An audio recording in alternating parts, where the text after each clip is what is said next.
Aka, assalomu alaykum. Assalomu alaykum, Og'abek. Chachasiz. Yana sizmi? Ha, aka, qaysi qo'shiqda ishlayapsiz? Ozodbek Nadarbek tutdi, ona haqida qo'shiq. Aka, bitta shuni avjidan ayting, akajon.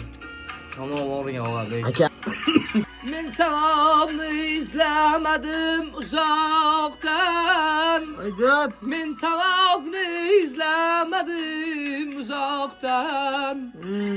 Men savobni izlamadim uzoqdan. Men tavofni izlamadim uzoqdan. Manzilim shu, kelsam yaqin yiroqdan. Onam bor-ku qilib turgan duolar. Manzilim shu, kelsam yaqin yiroqdan. Onajonim bor qilib turgan